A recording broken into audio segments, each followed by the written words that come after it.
The morning sun was just peeking through the clouds as Captain Thomas Wright walked through the airport. His uniform was crisp and his shoulders straight despite the early hour. 20 years as a pilot had taught him that preparation was everything, especially on days like this when the weather looked uncertain. Thomas checked his watch as he walked past the big windows overlooking the runway. Flight 2187 from Atlanta to Chicago was scheduled to depart in 2 hours, and he wanted plenty of time to review everything. As one of the few black commanders in the company, Thomas had always felt he needed to be twice as prepared, twice as careful, and twice as professional as everyone else. It wasn't fair, but it was reality. "Morning, Captain," called out his co-pilot Luis Hernandez, who was already in the briefing room looking over weather reports. "Looks like we might have some trouble heading our way." Thomas frowned as he looked at the radar images on the screen. A large storm system was moving faster than expected, bringing heavy rain and strong winds. "I don't like the look of this," Thomas said, pointing to the dark mass on the screen. "Let me call air traffic control and see what they're saying." The call confirmed his worries. The storm was picking up speed and several other flights were already discussing delays. Thomas sighed. No pilot liked to delay a flight, but passenger safety always came first. "We need to push back our departure time," Thomas told Luis after hanging up. "At least 2 hours until this system moves through. I'll go talk to the gate crew and make an announcement to the passengers." Luis nodded. "I'll complete the pre-flight checks in the meantime." When Thomas reached the gate area, it was already crowded with passengers. Some were standing in line for coffee, others were sitting with their eyes glued to their phones, and a few were pacing anxiously. Thomas spotted the flight crew gathered near the desk, including lead flight attendant Patricia Wilson. Patricia had been with the airline for 15 years. She ran her crew with military precision and had a reputation for being strict but fair. Thomas had flown with her many times before without issue. "Captain Wright." She greeted him with a tight smile that didn't reach her eyes. Thomas had always sensed some tension from her, but he'd never been able to pinpoint why. "Are we ready to begin boarding soon?" "Actually, we need to delay the flight," Thomas explained, showing her the weather report on his tablet. "This storm system is moving in faster than predicted. Air traffic control is recommending we wait at least 2 hours before departure." Patricia glanced at the report and frowned. "Are you sure? The sky doesn't look that bad from here." Thomas kept his voice even. "The system is about 30 minutes out. Trust me, you don't want to be in the air when it hits." "If you say so," Patricia replied, her tone making it clear she wasn't convinced. Thomas decided to address the passengers himself. He walked to the desk and asked the gate agent for the microphone. "Good morning, ladies and gentlemen," he began, his deep voice carrying across the waiting area. "I'm Captain Wright, your commander for Flight 2187 to Chicago. I regret to inform you that we'll need to delay our departure by approximately 2 hours due to an incoming weather system." A collective groan rose from the crowd. "I understand your frustration," Thomas continued, "but your safety is our top priority. The storm heading our way brings conditions that would make for an uncomfortable and potentially dangerous flight. I've been flying this route for many years, and I can assure you this delay is necessary." As he spoke, Thomas noticed Patricia whispering something to another flight attendant, both of them glancing at him with skeptical expressions. He tried to ignore it and focus on the passengers. "The airline will provide vouchers for refreshments while you wait. Thank you for your understanding and patience." As Thomas handed the microphone back to the gate agent, he heard an elderly passenger nearby say, "Better safe than sorry. I appreciate the captain being careful." Thomas smiled at the woman gratefully. It was always nice when passengers understood that delays weren't arbitrary decisions but carefully considered safety measures.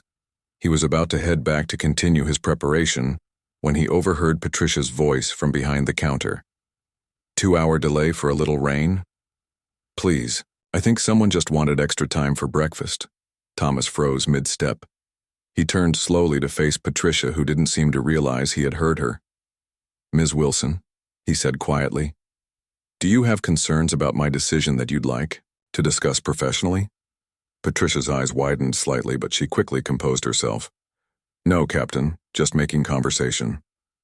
"Good," Thomas replied, "because questioning a safety decision publicly could cause unnecessary concern among passengers." Thomas walked away, his jaw tight. This wasn't the first time he'd encountered staff who seemed to question his authority more than they did his, white colleagues. Usually he let it slide off his back. 20 years in the industry had given him a thick skin, but today it bothered him more than usual. Back in the cockpit, Thomas threw himself into work, double-checking systems and reviewing their flight plan. Luis noticed his tension but didn't pry. They had worked together long enough to respect each other's moods. An hour later, the storm arrived just as predicted. Rain lashed against the windows and lightning flashed in the distance. Airport ground. Operations slowed to a crawl as workers in bright yellow rain gear struggled against the elements. "You made the right call," Luis said, watching the downpour. "Taking off in this would have been rough." Thomas nodded but said nothing. His mind was still on Patricia's comment and the frustration it stirred in him. The storm was intense but passed quickly, just as the weather reports had indicated. By the time their new departure window approached, the sky was clearing, though distant thunder still rumbled occasionally. Thomas made his way back to the gate to check on boarding preparations. The passengers looked tired and irritated after the long wait, but the worst of their frustration seemed to have passed. The ground crew was preparing to begin the boarding process. As Thomas approached the gate desk, he overheard Patricia again, this time speaking to an elderly couple. "Yes, the delay was unfortunate," she was saying. "Sometimes these decisions get made without considering all factors." Thomas stepped forward. "Actually, the decision was made with every relevant factor considered, including the storm that just passed through. As you can see, the radar was accurate." The elderly man looked between Thomas and Patricia, sensing the tension. His wife spoke up. "We're just glad you're being careful, Captain. Our grandson is expecting us in Chicago, but we'd rather arrive late than not at all." "Thank you for understanding," Thomas said with a genuine smile. "We should be ready to board in about 15 minutes. As the couple moved away, Thomas turned to Patricia. "Ms. Wilson, could I speak with you privately for a moment?" They stepped aside to a quieter corner of the gate area. "Is there a problem between us that I should know about?" Thomas asked directly. Patricia crossed her arms. "No problem, Captain. I just think some of these delays are unnecessary and inconvenience passengers. The storm we just experienced was very real," Thomas said, keeping his voice level. "Making that call wasn't easy, but it was necessary." "If you say so," Patricia replied with a slight shrug. "I've just noticed that some commanders seem to call for delays more often than others." The implication was clear, and it took all of Thomas's professionalism not to react. Instead, he simply said, "Safety decisions are never about convenience, Ms. Wilson. They're about getting everyone home alive. Now let's focus on boarding our passengers and giving them the excellent service they deserve after their wait." As Thomas walked away, he couldn't shake the feeling that this flight was going to be more challenging than most, and not because of the weather. Little did he know just how right he was. Boarding went smoothly despite the delay. Thomas stood at the entrance to the aircraft, greeting passengers with a warm smile as they filed past. Most seemed understanding about the weather delay, though a few hurried by without making eye contact, clearly frustrated by the schedule change. "Welcome aboard," Thomas said to each person. "Thank you for your patience today." From the corner of his eye, he could see Patricia and the other flight attendants preparing the cabin. Patricia's movements were efficient but stiff, and she barely acknowledged Thomas when he caught her eye. Once all passengers were seated, Thomas stepped into the cabin to make his pre-flight announcement. He always preferred to do this in person, rather than over the intercom. It helped put nervous flyers at ease and added a personal touch that passengers appreciated. "Good afternoon, everyone. I'm Captain Wright, and I'll be commanding your flight to Chicago today. First, I want to thank you again for your patience during our weather delay. The good news is we've been cleared for departure, and our flight time will be slightly shorter than usual due to favorable winds. We should arrive in Chicago only about an hour behind schedule." As Thomas spoke, he noticed Patricia whispering to another flight attendant named Robert. Both glanced at Thomas with expressions that made him uncomfortable, but he continued his announcement without pausing. "We're expecting a smooth flight. though there might be some light turbulence as we climb to our cruising altitude. The cabin crew will provide you with excellent service, as always. If you have any questions or concerns, please don't hesitate to ask them. Thomas finished his announcement and headed back toward the cockpit. As he passed Patricia, he heard her mutter, "Finally getting this show on the road." Thomas paused, considering whether to address her comment, but decided against it. They had a plane full of passengers who had already been delayed. Starting a confrontation now would only make things worse. In the cockpit, Luis had completed the final pre-flight checks. "Everything's green, Captain," he reported. "We're ready when you are." Thomas settled into his seat and put on his headset. "Let's get these people to Chicago," he said, pushing Patricia and her attitude to the back of his mind. The takeoff was smooth, the powerful engines lifting the aircraft into the clearing sky with practiced ease. As they climbed through 10,000 feet, Thomas felt some of the tension leave his shoulders. He was in his element now, doing the job he loved and had worked so hard to achieve. "Want some coffee?" Luis asked once they'd reached cruising altitude and engaged the autopilot.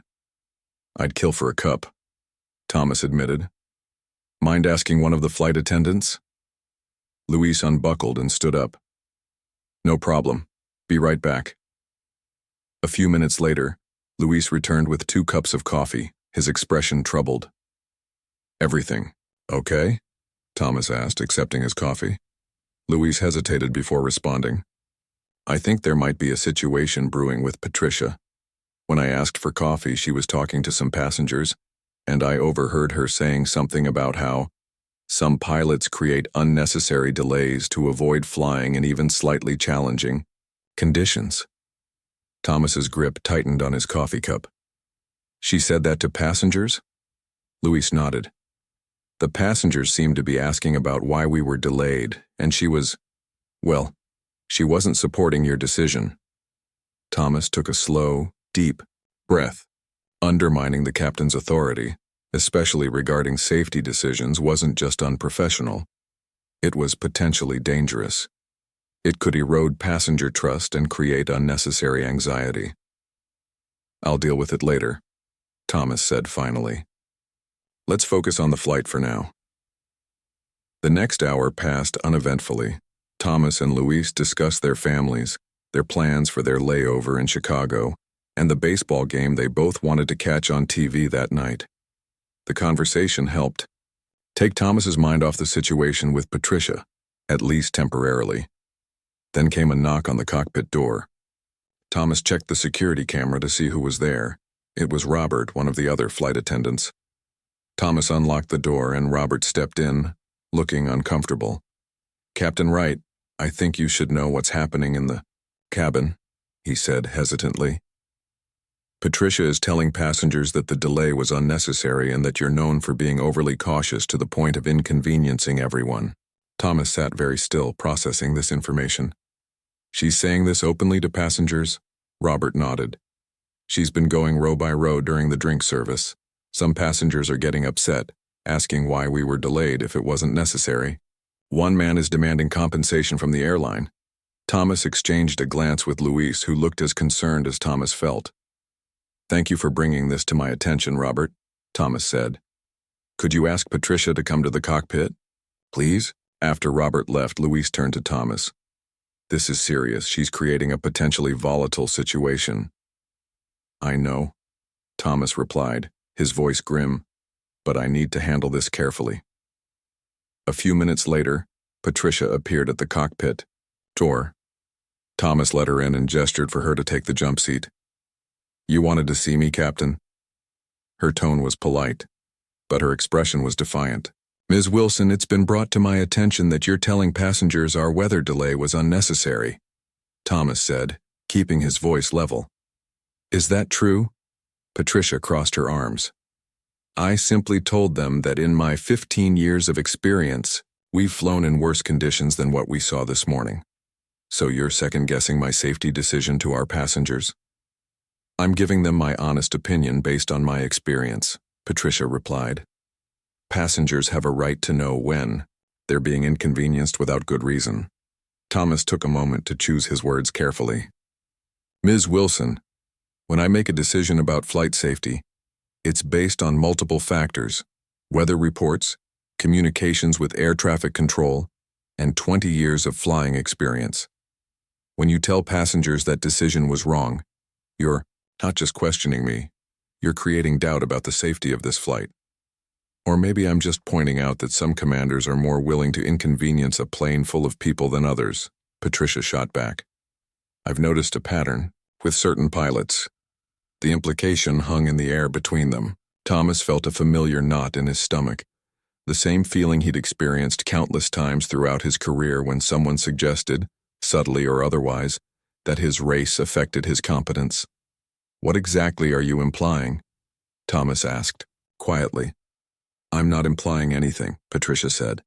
I'm stating a fact. Some pilots delay flights at the slightest hint of bad weather, while others understand that minor weather issues are part of the job. Luis shifted uncomfortably in his seat but remained silent. This was Thomas's battle to fight. The storm we avoided dropped 3 inches of rain in less than an hour, Thomas said. There was lightning within 5 miles of the airport, and wind gusts up to 35 knots. Those aren't minor weather issues, Ms. Wilson. If you say so, Patricia replied, her tone making it clear she remained unconvinced. But the passengers deserve to know when they're being delayed unnecessarily. Thomas took a deep breath. Ms. Wilson, I'm instructing you, as the commander of this aircraft, to stop discussing the delay with passengers immediately. Your comments are unprofessional, potentially dangerous, and completely unacceptable. Patricia stood up. Are you ordering me not to speak to passengers, Captain? I'm ordering you not to undermine flight safety decisions to passengers, Thomas clarified. Your job is to make them feel safe and comfortable, not to create doubt and anxiety. Patricia's face flushed with anger. I know my job, Captain. I've been doing it since before you got your wings. Then act like it, Thomas replied firmly. That will be all, Ms. Wilson. After Patricia left, Luis let out a low whistle. That was intense. What are you going to do? Thomas stared out the windshield at the clouds stretching out before them. I'm going to fly this plane to Chicago. Then I'm going to file an incident report. She's clearly out of line, Luis said. I've never seen a flight attendant openly contradict a captain's safety decision to passengers. It's completely unprofessional. Thomas nodded but said nothing. He knew this wasn't just about professionalism. There was something deeper at play. The same thing he'd faced throughout his career. People who looked at him and saw his skin color before they saw his qualifications. People who assumed he hadn't earned his position or wasn't quite as capable as his white colleagues. The rest of the flight continued without incident. At least as far as Thomas knew, he remained in the cockpit, focused on his job, trying not to wonder what Patricia might be saying to passengers now. As they began their descent into Chicago, Thomas made an announcement over the intercom, thanking passengers for flying with them and providing weather information for their destination. His voice betrayed none of the tension he felt. The landing was perfect, smooth and controlled despite gusty crosswinds. As the aircraft taxied to the gate, Thomas made his decision. This situation couldn't be ignored or brushed aside. Patricia's behavior wasn't just personally offensive, it was a safety issue that needed to be addressed. After they reached the gate and the passengers began to disembark, Thomas completed his post-flight checklist with Luis before stepping out into the cabin. The scene that greeted him made his heart sink. Patricia was at the exit door speaking to a group of passengers who appeared agitated. One man was filming the conversation on his phone. As I said, Thomas heard Patricia telling them, you should definitely contact customer service about compensation for the unnecessary delay. Some pilots are just too quick to inconvenience passengers rather than doing their jobs properly. Thomas approached, just as a woman in the group asked, so you're saying the storm wasn't actually dangerous? Before Patricia could answer, Thomas stepped forward. Ma'am, I can assure you the weather system we avoided posed a significant risk to safe flying. The decision to delay was made in consultation with air traffic control and based on radar data showing severe conditions. The man with the phone turned to Thomas. Are you the pilot who decided to delay our flight? I'm Captain Wright, yes, Thomas confirmed. I understand your frustration with the schedule change, but I stand by the decision. Your safety is always our first priority. The man lowered his phone slightly. The flight attendant was just telling us that other pilots would have flown without delaying. That's incorrect, Thomas said firmly. No responsible pilot would have attempted takeoff in those conditions. Patricia's face flushed with anger. You're calling me a liar now, Captain? The tension in the cabin was palpable. Other passengers had stopped to watch the confrontation, and Thomas was acutely aware that they were creating a scene. This wasn't how he wanted to handle the situation, but Patricia had left him no choice. I'm stating a fact about aviation safety, Thomas replied, evenly. Now, if you'll excuse me, I need to complete my duties. If any passenger affected our departure. As Thomas walked away, he heard Patricia say to the passengers, "See what I mean?" Refusing to take responsibility. Typical. Thomas kept walking, his back straight, his face revealing nothing of the anger and hurt he felt. 20 years of flying, an impeccable safety record, and countless lives safely transported across the skies. Yet still, his judgment was questioned in ways his white colleagues rarely experienced. In the crew lounge, Thomas found a quiet corner and took out his phone. This had gone far beyond a minor disagreement between crew members. Patricia's behavior was creating a safety risk and poisoning the relationship between passengers and flight crew. It was time to take action. Thomas stared at his phone for a long moment, considering his options. The airline had protocols for reporting crew conflicts, but he knew from experience how these situations could play out. Too often, complaints were filed, meetings were held, apologies were mumbled, and nothing really changed. Patricia would receive a warning at most, and they'd end up working together again, the underlying issues never truly addressed. This time needed to be different. Patricia hadn't just disrespected him, she had created a potential safety risk by undermining his authority with passengers. In the airline industry, trust in the captain's judgment was essential. When that trust was broken, it put everyone in danger. Thomas scrolled through his contacts until he found the name he was looking for, Anthony Chen. As the owner of the airline, Anthony wasn't someone Thomas spoke with regularly, but they had met several times at company events. Anthony had always struck Thomas as someone who cared deeply about the airline's culture and reputation. Calling the owner directly was unusual, even risky. It could be seen as going outside the chain of command or seeking special treatment. But Thomas was convinced the situation warranted it. Before making the call, Thomas took a deep breath and reminded himself to stick to the facts. This wasn't about his feelings or even about the disrespect he'd experienced. It was about flight safety and professional conduct. He pressed the call button. After 3 rings, Anthony answered. "Thomas, this is unexpected," Anthony said, his voice warm but surprised. "Everything okay?" "I apologize for calling you directly, Anthony," Thomas began. "But I've just experienced a situation that I believe requires immediate attention."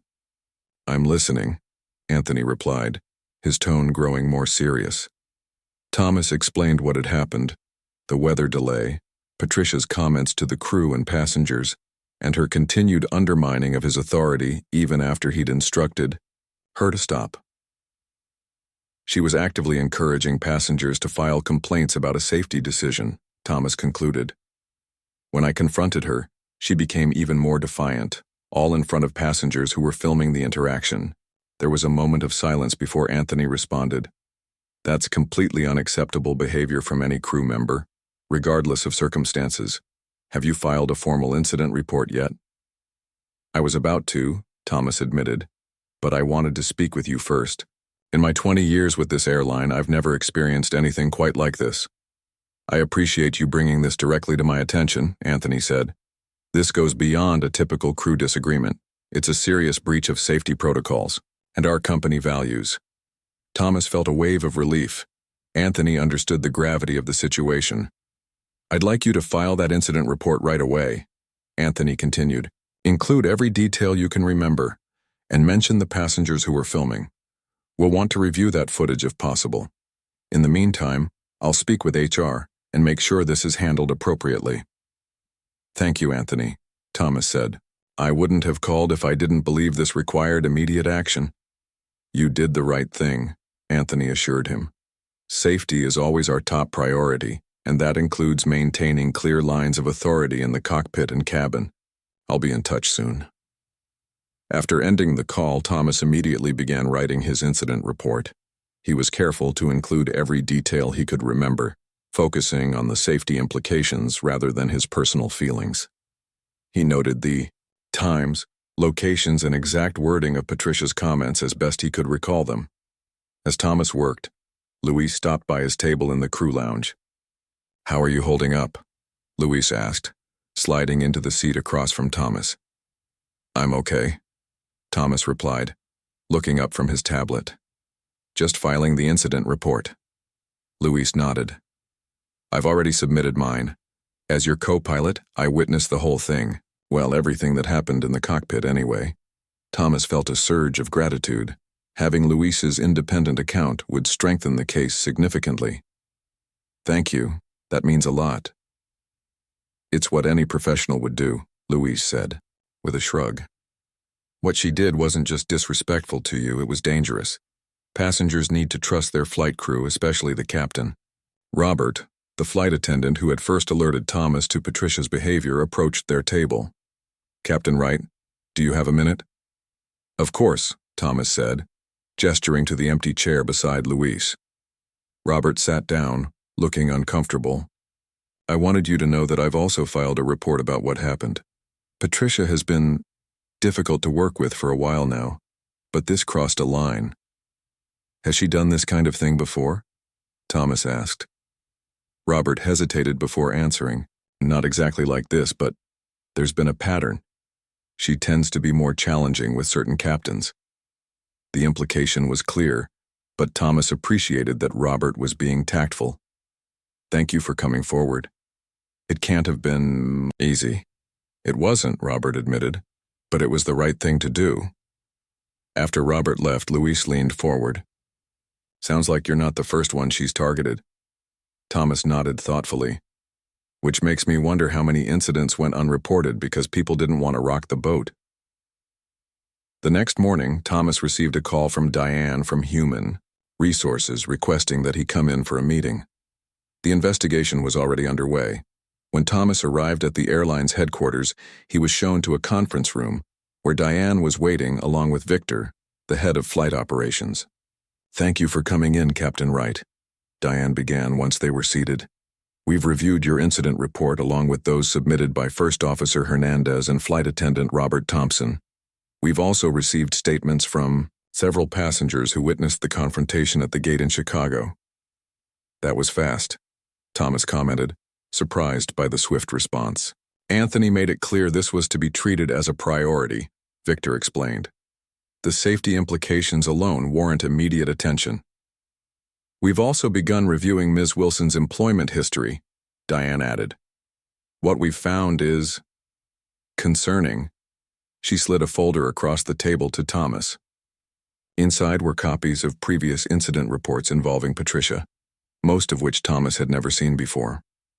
"There appears to be a pattern," Diane said as Thomas skimmed the documents. "Ms. Wilson has received several warnings for insubordination and unprofessional conduct, particularly when working with minority captains." Thomas felt a mixture of validation and disappointment as he read through the reports. On one hand, it confirmed what he had suspected. Patricia's behavior toward him wasn't isolated or random.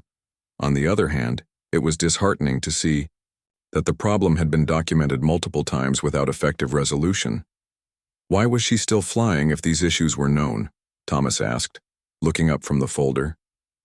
Victor and Diane exchanged uncomfortable glances. The previous incidents were handled differently, Victor admitted. Warnings were issued, but there was no structured follow-up or accountability. Thomas understood what wasn't being said.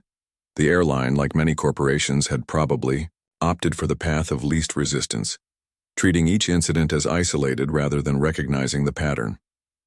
"What happens now?" Thomas asked. "We've scheduled a meeting with Ms. Wilson for this afternoon. Diane explained. Anthony will be present, along with legal counsel and myself. We wanted to speak with you first to see if there's anything else you can add to your report. Thomas considered this for a moment. I've included everything relevant to the incident itself, but I would like to say that my concern goes beyond this single event. If Patricia has been showing this behavior consistently, it suggests a systemic issue that needs to be addressed. Victor nodded.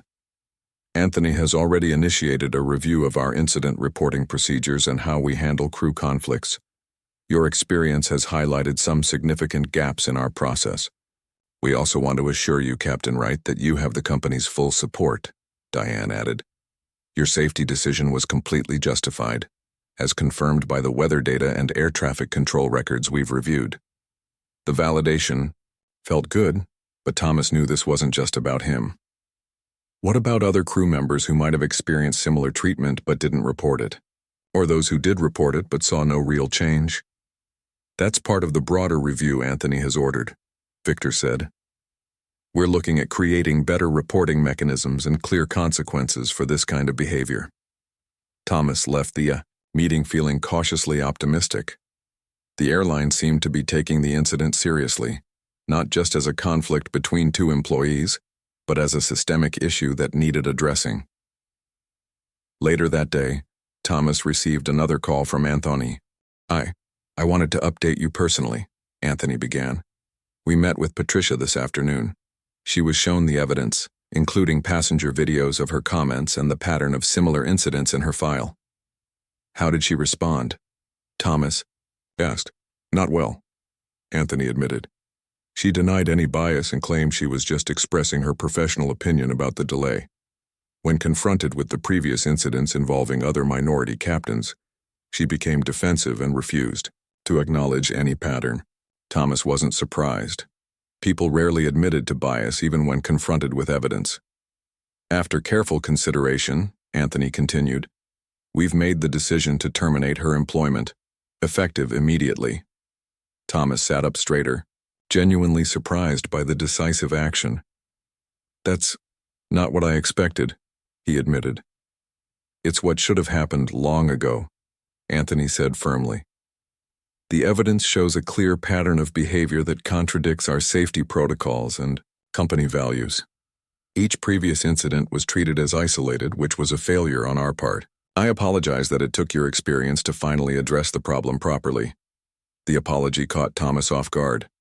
In his 20 years in aviation, he'd rarely heard a company leader take responsibility so directly. Thank you, Thomas said. Simply. We're not stopping there, Anthony continued.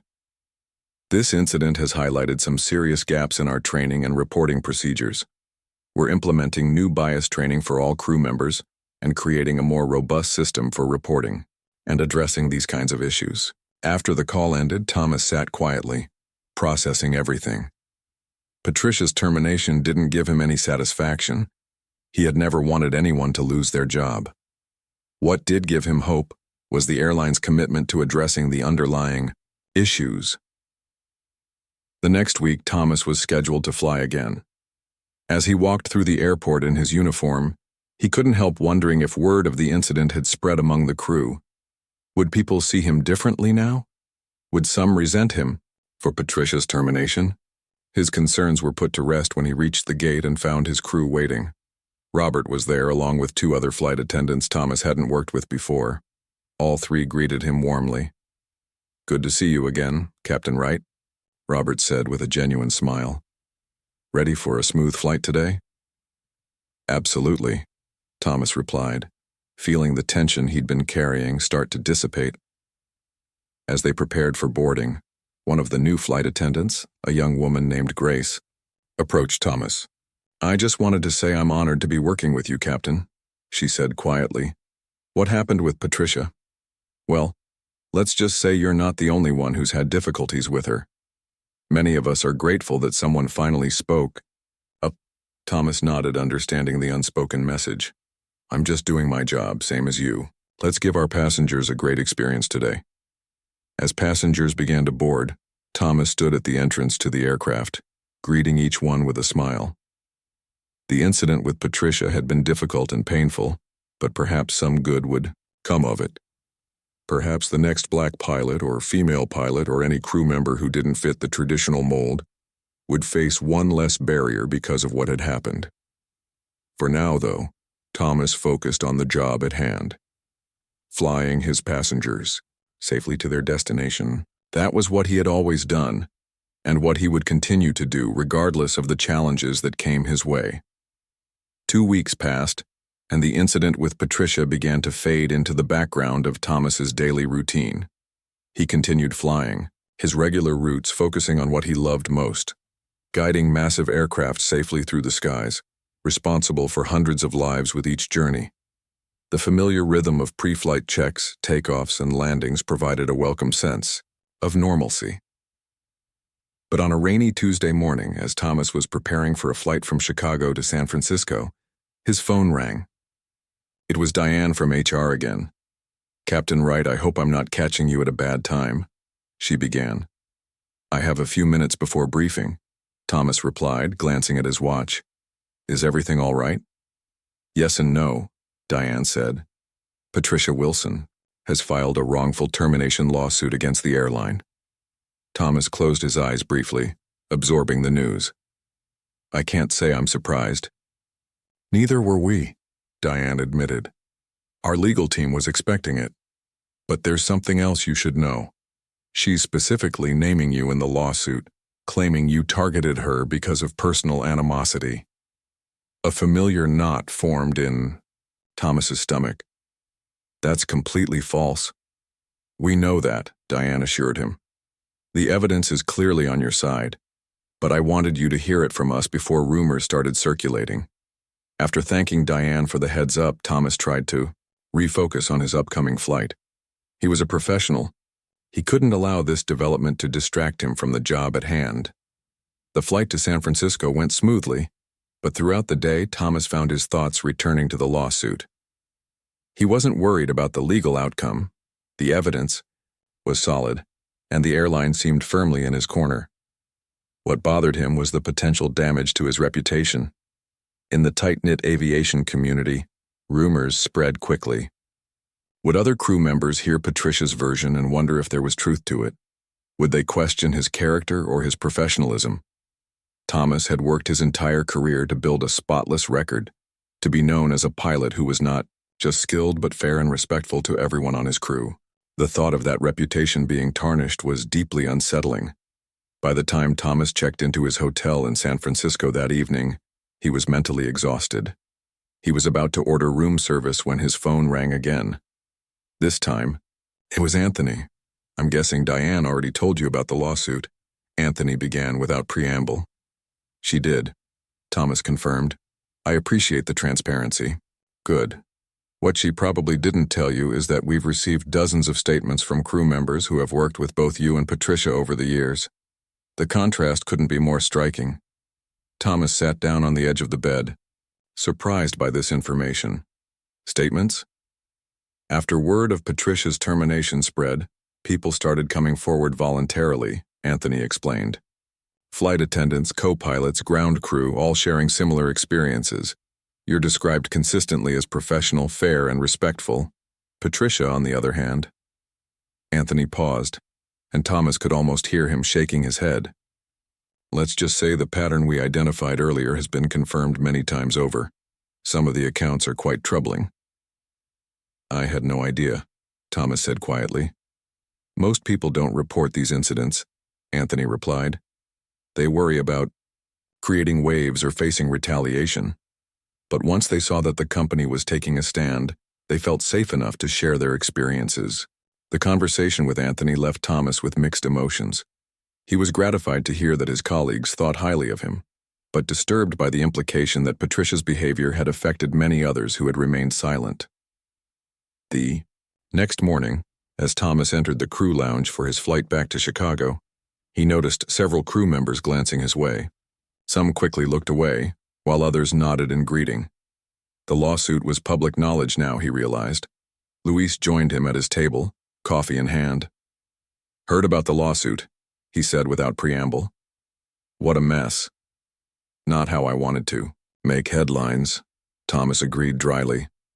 Luis shook his head. Nobody with any sense would believe her version. You know that, right?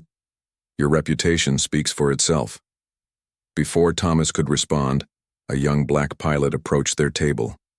Thomas recognized him as Derek Carter, a recently hired first officer whom Thomas had met briefly during training.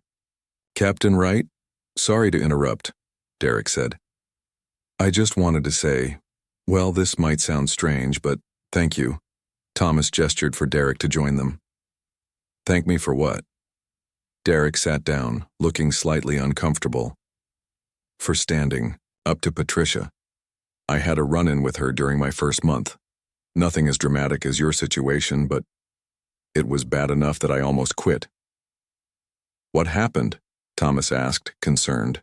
She questioned every decision I made loudly and in front of passengers, Derek explained. Suggested I wasn't ready for the job. At one point, she joked that maybe I should go back to flying small planes where there's less pressure. Thomas felt a surge of anger on the young pilot's behalf. Did you report it? Derek looked down at the table. I tried to, filed the paperwork and everything. But the captain I was flying with downplayed it, said she was just old school and I needed to develop a thicker skin. Nothing ever came of it. Luis frowned. That captain should have backed you up. That's the problem, Derek said. When it's subtle, when it's not someone directly calling you names or making explicitly racist comments, it's easy for others to dismiss it. They don't understand how it chips away at you, makes you second-guess yourself. Thomas nodded, understanding exactly what Derek meant. Throughout his career, he had encountered both blatant racism and the more insidious kind. The raised eyebrows when he introduced himself as the captain, the passengers who would ask to verify his credentials, the subtle questioning of his decisions that his white colleagues rarely experienced. I almost requested never to work with her again, Derek continued, but then I worried that would make me look difficult or unprofessional, so I just kept my head down and hoped our paths wouldn't cross too often. And now? Thomas asked. Derek straightened in his chair. Now I feel like maybe things can actually change. Seeing the company take action, seeing someone like you, a respected senior captain, stand up and be heard.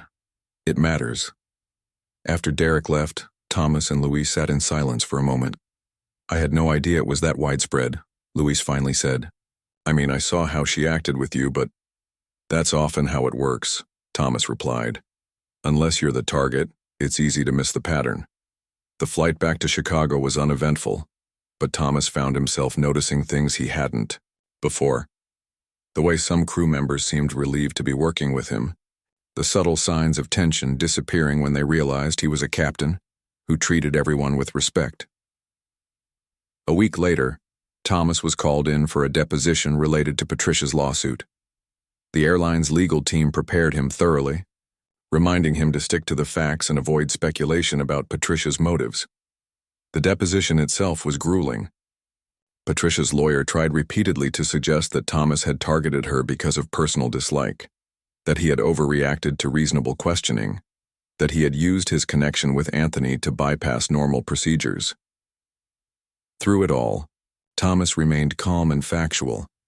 He described the weather conditions that had necessitated the delay. He recounted Patricia's comments to him and to passengers, word for word as best he could remember. He explained why her actions had created a safety issue by undermining trust in the captain's judgment. When asked about calling Anthony directly, Thomas was honest. Yes, it was unusual to contact the owner, but the situation was unusual too. When a crew member actively encourages passengers to doubt safety decisions, it creates a dangerous precedent that requires immediate attention. At the end of the deposition, the airline's lawyer, Elena Rodriguez, seemed pleased. You did well, she told Thomas. Stuck to the facts, kept your cool even when they tried to provoke you. What happens next? Thomas asked. We've filed a motion to dismiss the lawsuit, Elena explained. With the evidence we have, the passenger videos, the multiple witness statements, Patricia's history of similar incidents, I'm confident the judge will grant it, but even if the case does proceed, we're well positioned.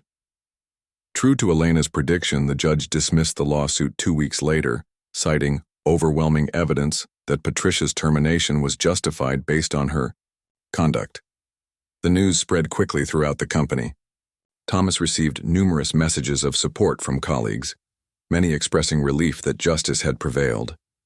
Anthony called personally to share the news, though Thomas had already heard. "This is a victory not just for you, Thomas, but for everyone who's faced this kind of treatment and felt powerless to address it." "I hope so," Thomas replied. "But dismissing one lawsuit doesn't solve the underlying problems." "You're absolutely right," Anthony agreed, "which is why we're not stopping there. Remember those changes I mentioned? They're being implemented company-wide now."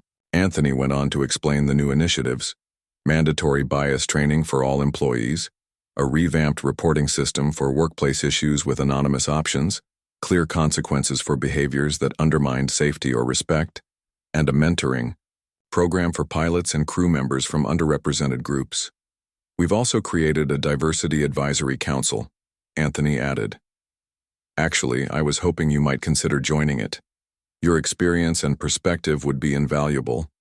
The invitation caught Thomas by surprise. "I appreciate the offer, but I'm not sure I'm the right person. I'm a pilot, not a diversity expert." "That's exactly why we need you," Anthony countered. "This isn't about theoretical discussions. It's about making real changes that affect real people doing real jobs. Your insights would help ensure our policies actually work in practice." Thomas promised to think about it, and after discussing it with his wife that evening, he decided to accept. If his experience could help prevent others from facing similar situations, it was worth stepping outside his comfort zone. The following month, Thomas attended the first meeting of the Diversity Advisory Council.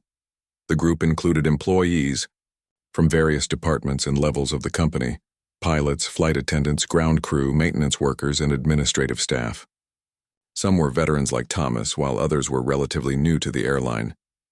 As they went around the room introducing themselves, Thomas was struck by how many had stories similar to his own: subtle biases, casual dismissal of concerns, the exhaustion of constantly having to prove themselves worthy of positions they had already earned. One flight attendant, a woman named Jennifer, described how male passengers often assumed she was unqualified to assist in emergencies. A maintenance technician named Miguel shared how his suggestions were overlooked until a white colleague repeated them. A customer service representative who wore a hijab explained how she had been passed over for promotion 3 times, despite consistently positive evaluations. "What strikes me," Thomas said when it was his turn to speak, "is that most of us kept these experiences to ourselves for years. We all thought we were dealing with isolated incidents rather than recognizing them as part of a larger pattern." There were nods around the table. The shared recognition was both painful and powerful, a reminder that none of them was alone in their struggles. As the meeting progressed, the discussion moved from sharing experiences to proposing concrete changes.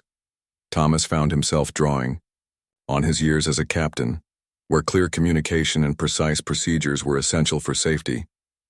"What if we created something like the safety reporting system, but for bias incidents?" he suggested. "In aviation, we've learned that collecting data on even minor safety concerns helps identify patterns before they become serious problems. The same approach could work here." The idea gained immediate support. By the end of the meeting, they had outlined a preliminary plan for anonymous reporting, trend analysis, and intervention strategies. As Thomas left the meeting, he felt something he hadn't expected: a sense of purpose beyond flying. Throughout his career, he had focused on being the best pilot he could be, on proving through excellence that he belonged in the cockpit despite those who might doubt it. Now he saw an opportunity to help change the environment itself, to make excellence the only criterion that mattered. Back in the familiar confines of the cockpit the next day, Thomas found himself viewing his role slightly differently. He was still, first and foremost, a pilot responsible for the safe transport of passengers and crew, but he was also part of a larger effort to transform the industry he loved, to make it better for those who would come after him. As the plane climbed through the clouds toward clear blue skies, Thomas thought about Derek and other young pilots who shouldn't have to fight the same battles he had. The lawsuit and its aftermath had been difficult, but perhaps they had also been necessary, a catalyst for change that was long overdue. The plane leveled off at cruising altitude, steady and sure on its journey forward. Thomas checked the instruments, confirmed their course, and felt a familiar sense of satisfaction in a job well done. There would be more challenges ahead, more storms to navigate. But for now, they were flying smooth and true, with clear skies on the horizon. 6 months had passed since the incident with Patricia, and the airline was a different place. The changes weren't dramatic or sudden, no grand announcements or overnight transformations. Instead, there was a gradual shift in culture, a ripple effect that spread through every department and level of the company. Thomas noticed it in small ways at first. New pilots from diverse backgrounds joined the airline with increasing frequency. Crew members seemed more comfortable speaking up when they witnessed problematic behavior. The reporting system that the Diversity Council had proposed was now fully implemented, providing a clear path for addressing issues before they escalated. On a crisp autumn morning, Thomas arrived at the airport for a flight to Boston. As he walked through the terminal, he spotted a familiar face. Derek, the young pilot who had thanked him months earlier. "Captain Wright," Derek called out, quickening his pace to catch up. "Good to see you, sir." "Derek," Thomas greeted him, warmly. "How have you been? Still flying the Denver route?" Derek's face broke into a broad smile. "Actually, I've got some news. I just got promoted to captain. My first flight as commander is next week." "That's fantastic," Thomas said, genuinely pleased. "Congratulations. You've earned it." "Thanks," Derek replied. "It's happening a bit faster than I expected. There's been a real push to recognize talent and move qualified people up the ranks regardless of—" He gestured vaguely to his face. Thomas understood. The airline was making good on its commitment to evaluate people based on their skills and performance, rather than allowing bias to influence promotions. "Any advice for a new captain?" Derek asked. Thomas considered the question carefully. "Trust your training and your instincts. Be firm but fair with your crew, and never compromise on safety, even if it means making unpopular decisions." Derek nodded seriously. "I've been thinking a lot about that incident with Patricia. How you handled it, I mean. It would have been easier to just let it go, to avoid the conflict." "Easier in the moment," Thomas agreed, "but not in the long run. In this job, we're responsible for hundreds of lives. That has to come before personal comfort or convenience. I hope I can live up to that standard," Derek said. "You will," Thomas assured him. "Just remember, leadership isn't about avoiding problems. It's about addressing them properly when they arise." They chatted for a few more minutes before heading to their respective gates. As Thomas walked away, he felt a sense of satisfaction knowing that Derek would be taking command of an aircraft, facing the challenges and responsibilities that came with the captain's seat. The airline was evolving, making room for voices and perspectives that had too often been marginalized. Later that day, as Thomas completed his pre-flight checks in Boston for the return journey, his phone buzzed with a message from Anthony. It was a link to an article in the industry journal Aviation Today, with the subject line, "Thought you might find this interesting." Thomas opened the link to find a feature story about their airline's diversity and inclusion initiatives, highlighting the changes implemented in the past 6 months and the resulting improvements in employee satisfaction and retention. The article mentioned the Diversity Advisory Council and quoted several employees, including Thomas, from comments he had made during a recent council meeting about the importance of creating an environment where everyone could do their best work. Reading.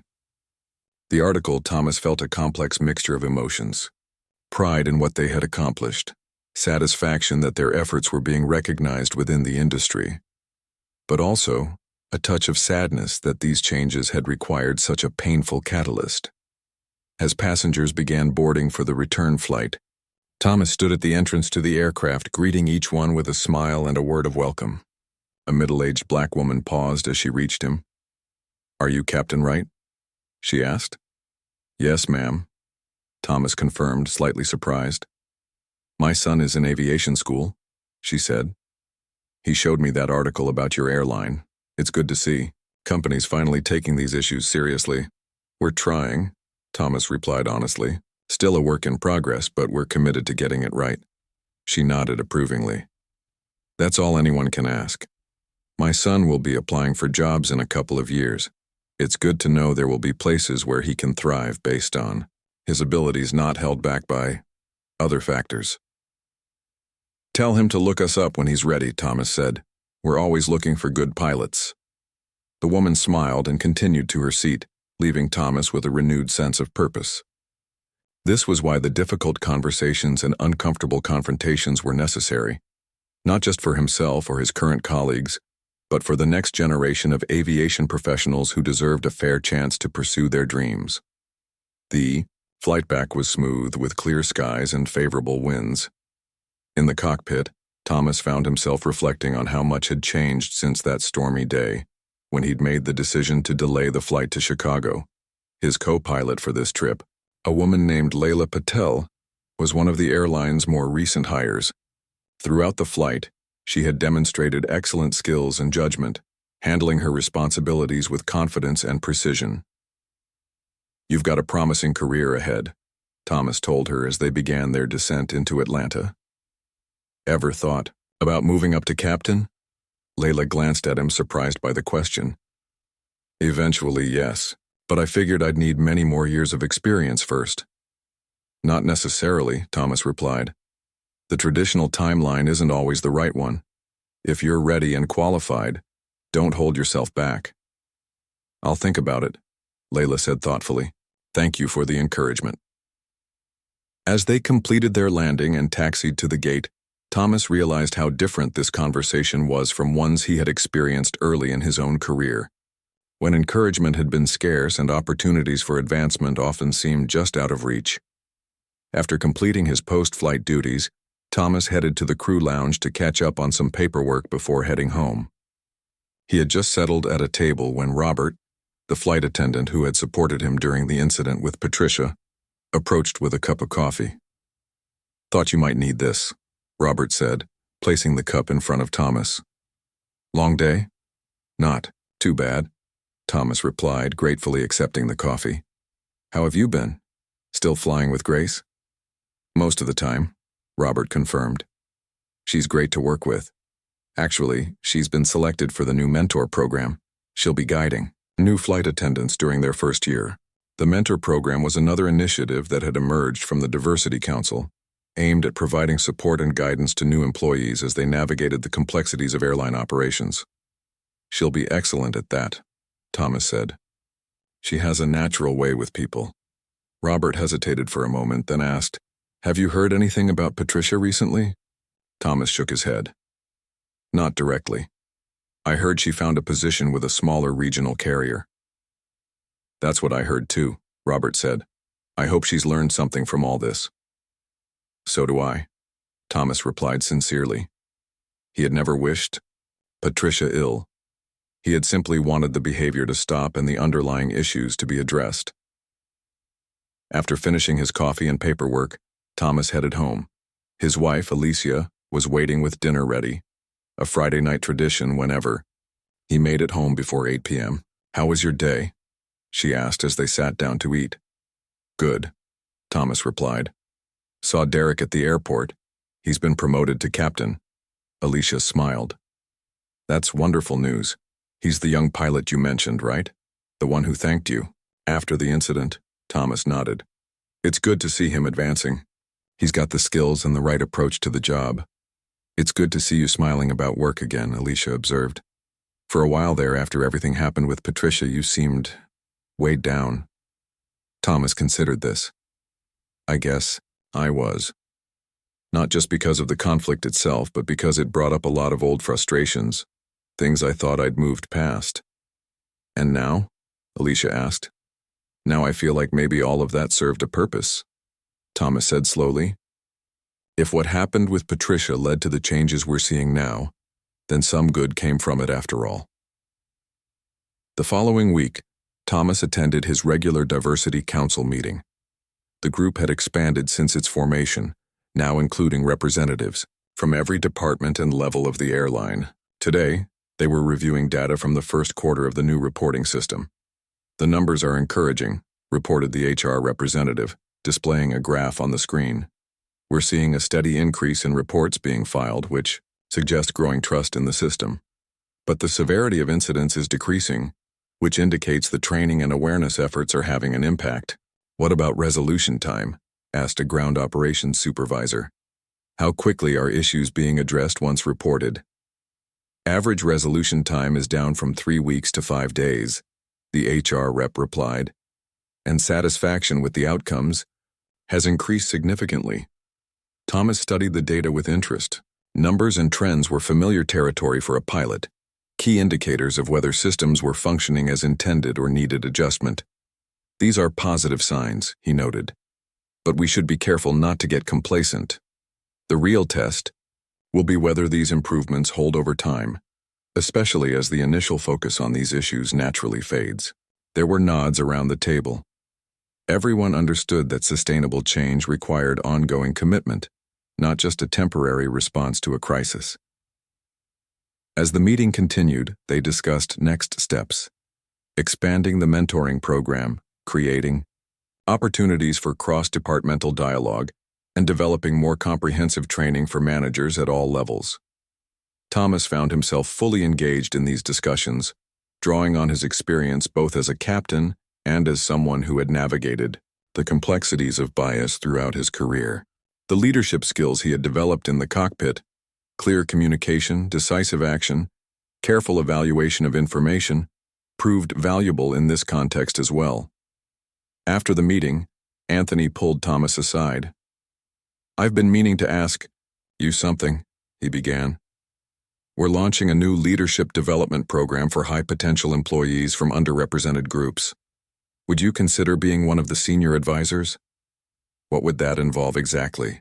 Thomas asked. "Sharing your expertise and experience with the next generation of leaders," Anthony explained. "Helping them navigate not just the technical aspects of their roles, but the less tangible challenges as well.